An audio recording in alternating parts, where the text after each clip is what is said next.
Experts in Judaism about Judaism, in particular, the incompatibility between Judaism and Zionism.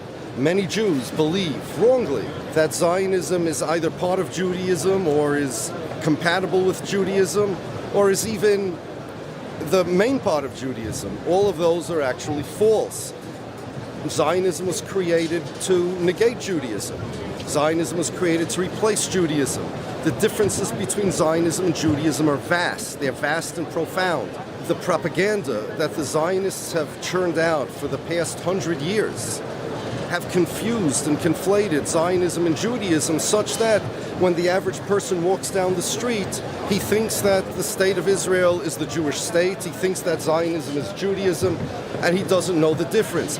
This group of Jews here are students of the students of the late Satmar Rabbi Reb Yoel Teitelbaum, who was the greatest disseminator of the clarity regarding the difference between Judaism and Zionism. He understood it, he wrote a very big book about it, and he, more than anybody else, was able to communicate that to his students.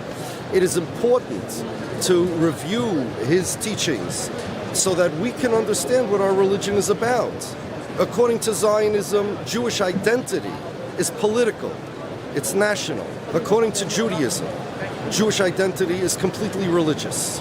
A Jew, by definition, is somebody who accepted the Jewish religion or who is defined as a Jew by the Jewish religion. According to Zionism, Jewish identity is political, and it's defined the same way we define the identity of any nationals, like a Frenchman or a Canadian. According to Judaism, Jewish identity is centered only around God and God's teachings, nothing else. According to Zionism, Jewish identity is centered around a nation state, which they randomly decided is the nation state that was created in 1948 that they call Israel. According to Judaism, a Jew is supposed to have certain character traits. He's supposed to eschew violence. He's supposed to oppose violence. He's supposed to be disgusted by violence. Even in the olden days when Jews had to defend themselves, that was considered nothing to glorify. Jews don't have military heroes. We have religious heroes. Our heroes are the righteous. Our heroes are the scholars. The heroes of the Zionists are the war heroes. The Jews have no national sites where wars took place, such as the Alamo in America. Jews are not militant. Jews are religious. Jews are, the way the Bible describes us, a nation of priests and a holy people. If people want to retain their Jewish identity, if they want to resist the propaganda that is churned out by Zionists and Zionism every day, then it is vital that they take proactive steps to defend themselves against it.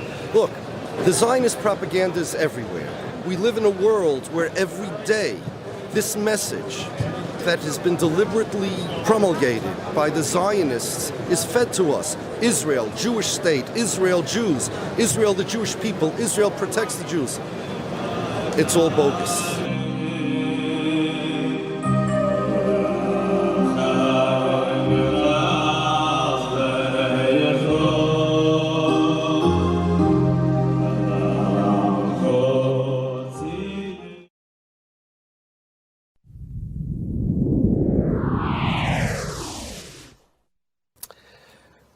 Well, I'm going to go through the different ideas of Jewish identity, and I'm going to show why none of them really work. And then I'm going to explain what Jewish identity really is. Is Jewishness an ethnicity? Well, in order for a definition to define something, by definition, it has to describe every member of the population. You can have an exception to a rule, but you can't have an exception to a definition.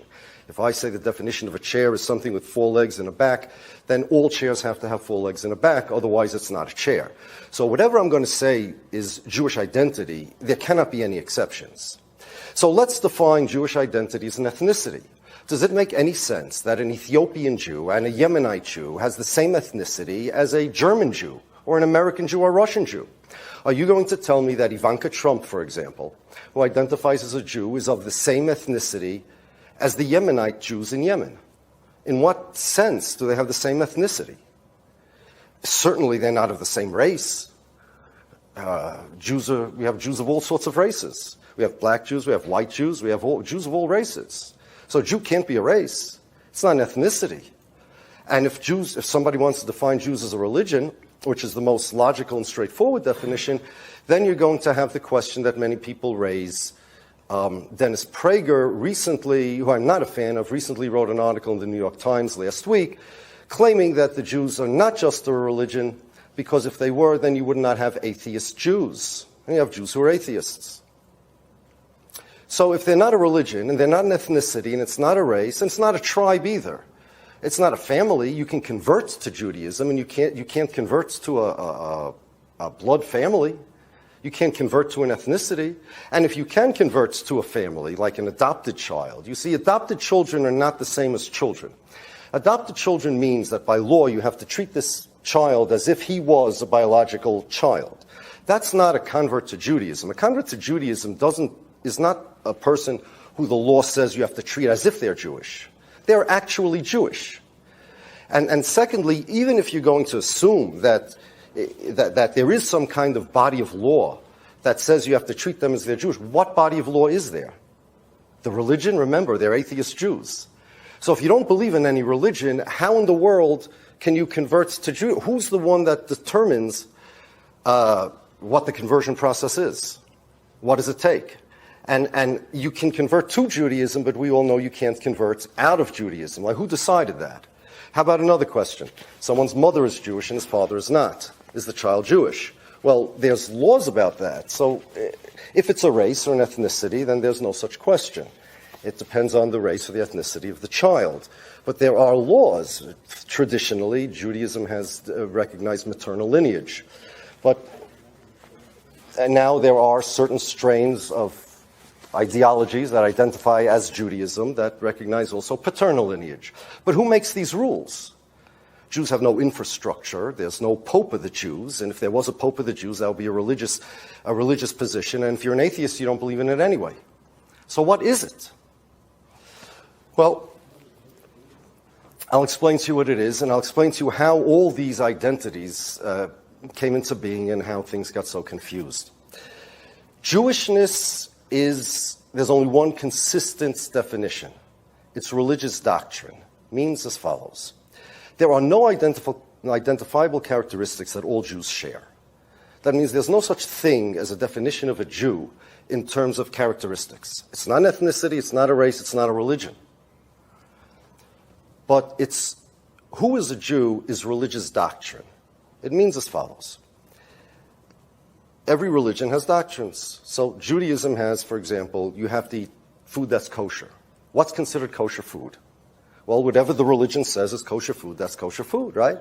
A scientist can't say, well, I'm an atheist, but I'm going to have my own definition of kosher food, because the whole concept of kosher was something invented by the religion. That's religious doctrine. At what year a boy gets bar mitzvahed? The whole concept of bar mitzvah means somebody who's now obligated to fulfill the mitzvahs. Bar is Aramaic for son, and mitzvah means the commandment. So it means whoever now is obligated in the commandments. It's religious doctrine. A Jew is somebody who's obligated to fulfill the obligations of Jews. There's 613 obligations with thousands of subcategories.